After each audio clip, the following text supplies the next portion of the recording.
Hey everyone, thank you for joining me. So today we're going to be disassembling the Vosteed PSYOP.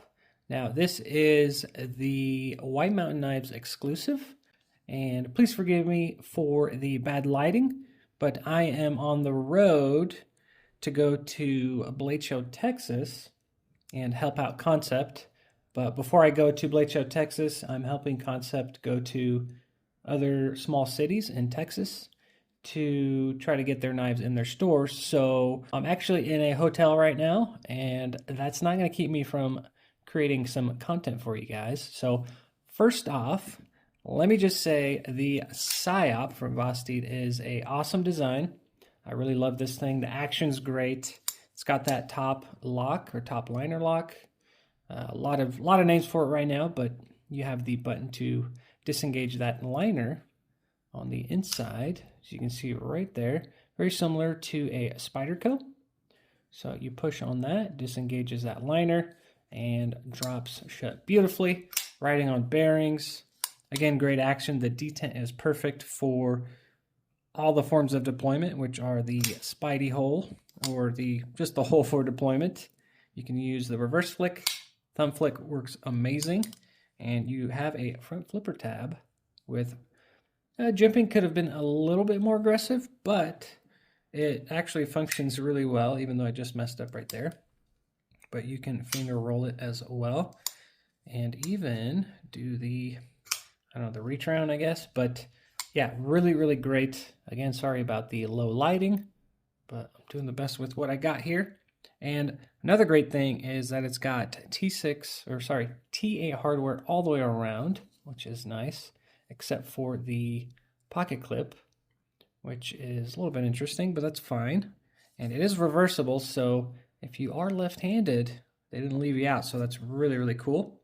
Again, you can only get this version through White Mountain Knives, and I will leave a link down below to White Mountain Knives, where you can pick one of these up if they're still available. And don't forget to use my discount code Nathan's Knives for 10% off at checkout. But really, really love this thing. And another great feature that I like is it's got full liners. So not only does it make it a really strong knife, but since you guys know what I do, I customize pocket knives, I will be able to create some custom scales, which I'll be doing eventually, and really excited to work on this one. Let's go ahead and disassemble this thing. So I'm going to take the pocket clip off first. Let me switch out to a T6 here. And I love traveling with the KNAFS multi-tool, or bit driver, sorry, because you can put different bits here on the side. I have T6, T8, and T10, and then a flathead, just in case I need to pry something open. And if I can put a link in the description where you guys can pick one of these up, I will definitely put it down there. So far, the trip is going good. I'm excited for Blade Show, Texas. Concept has a bunch of cool prototypes, which more than likely I will be doing a full video on once I get back home, because the prototypes are coming home with me, and I love that. I definitely get an advantage there. So what I'm going to do is, if you guys aren't at Blade Show, or if you guys can't make it, I will do a full video on their prototypes, and you guys can check out their new stuff. But again, really, really excited to show you guys some of the stuff they're pumping out, because I think Concept is killing it. And a lot of YouTubers, and not even YouTubers, but a lot of you guys are loving what Concept is doing. So yeah, I think it's because of the designers they're picking. And they're working with some really, really great designers. You got Greg Schaub from Sparrow Knife Co. Who else? Christensen. You got Tough Knives. Yeah, they're just, again, they're doing a great job. So again, like I mentioned earlier, the colorway is really cool. It's got that gold kind of, it's not an ano, it's some sort of a coating. If I can remember, I'll put it up on the screen. Got TA all the way around. Just doesn't want to budge. That's fine.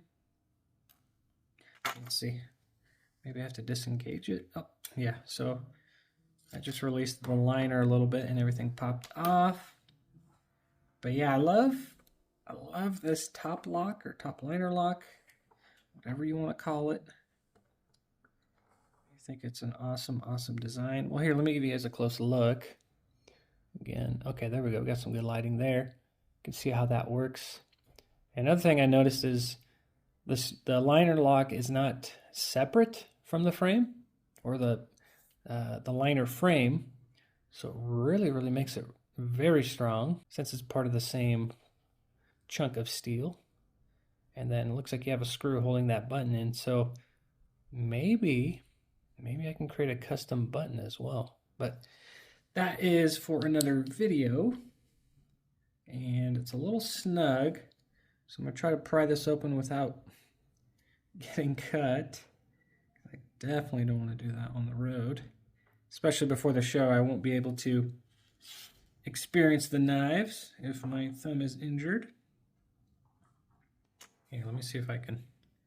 I don't want to do it this way, but maybe a little bit of light pressure. Excuse me. It's early morning before we head out, so I figured instead of going on Instagram or TikTok, might as well make a video. But I'm assuming some Loctite leaked out, made it snug. Okay, there we go. So there's that. Okay. This is basically brand new. I've just been pocketing it right out of the box from White Mountain Knives, but you can see there's some gunk there. Maybe I'll get some toilet paper from the bathroom to clean up that gunk, just to give it a quick wipe. So we have our bearings, and they are not countersunk into the blade, as you can see right there.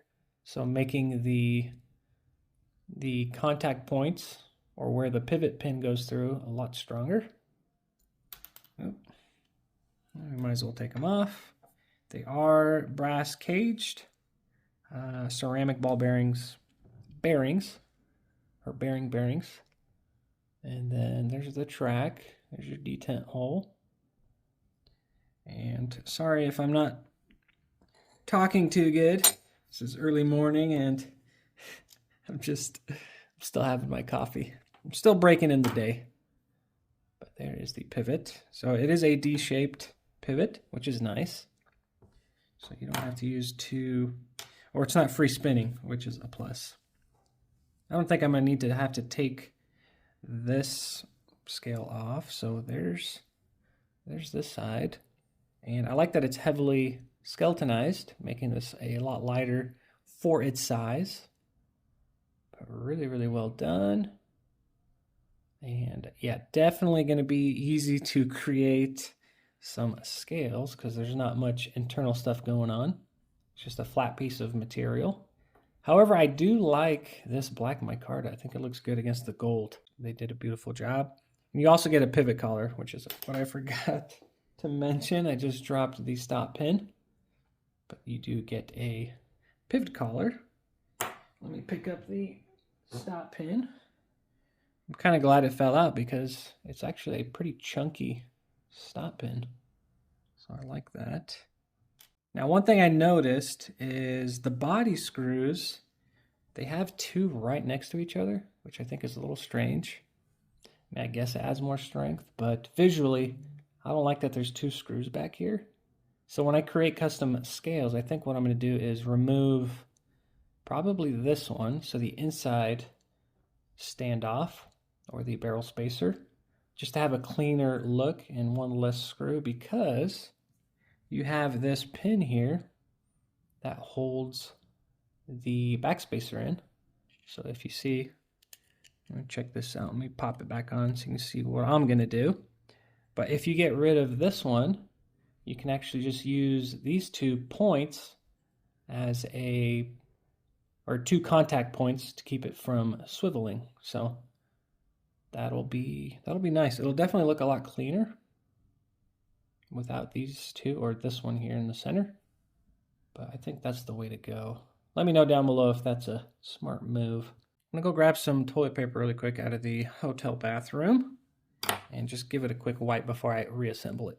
All right, so they had some tissue paper. A lot better than toilet paper.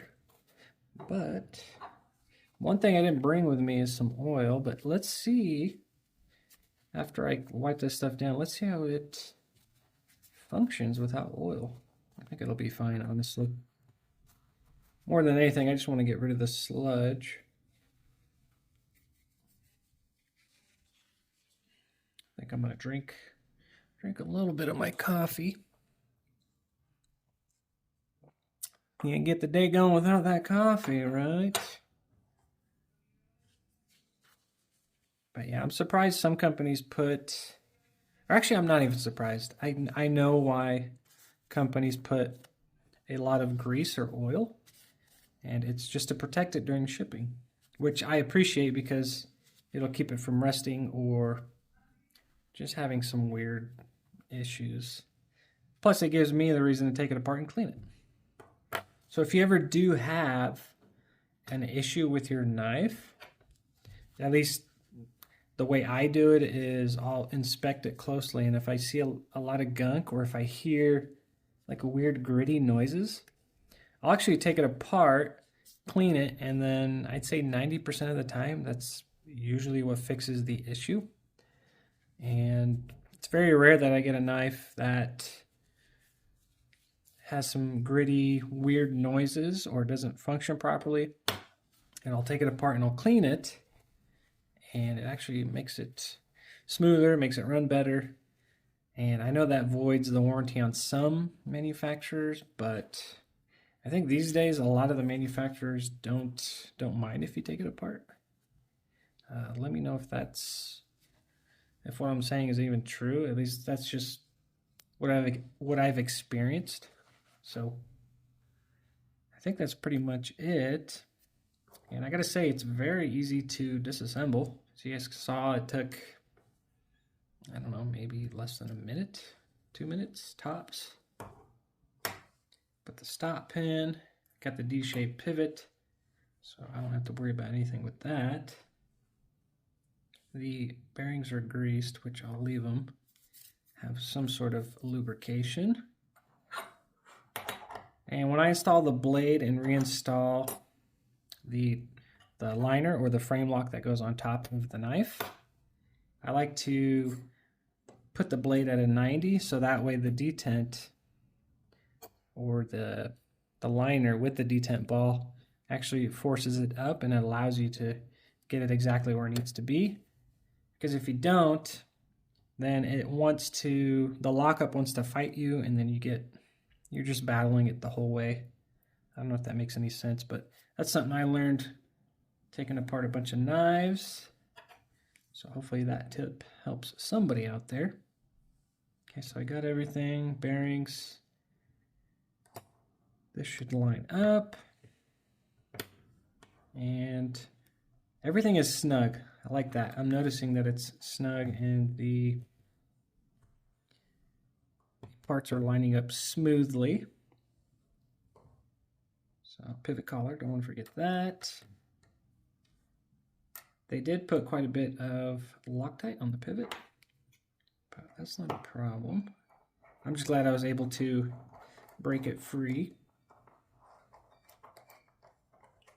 And again, just doing this video because I had some time to kill and I didn't want to do too much brain rot on TikTok. So I figured I'd do something useful. Create some content for you guys. Plus, I was really curious to see how this thing was assembled, because here soon I'm going to be creating some custom scales, and from the looks of it, it's going to be very, very easy to create some scales. Yeah, I don't know if you guys can hear that squeaking in the background, but I think the maids are cleaning some rooms next to me. But hey, No excuses to not creating content. I used to make excuses, but then I told myself to stop being silly. It's unacceptable. Okay, so last thing I'm going to do is put on the pocket clip. Okay, so the screws aren't magnetic. So I'll have to go upside down here. Everything is snug, except for the pocket clip. I just wanted to check the centering of the blade, which is not centered. Maybe it's not tight enough. I might have to do that metal complex trick with the blade because it's not perfectly centered. So that should fix it. I forgot to show that it was perfectly centered before I disassembled it, so more than likely it's going to need the adjustment. But let's see if there's any blade play. Okay, so I did tighten it too much. I'm going to loosen it just a bit, or all the way, and then go a light snug tighten. Okay, so we're back to normal. Okay, so the centering is off a little bit. See right there, just a bit. So I'll do the metal complex trick and get it back to where it needs to be. But there it is, guys. Very, very simple setup. Easy to disassemble and clean. And I hope this helps the people out there if they're trying to create some scales for it or customize it themselves. And if you were curious like me, now you know what goes on the White Mountain Knives exclusive Vosteed PSYOP. As always, you guys, thank you for watching. I really, really appreciate your support. And I will see you guys on the next one.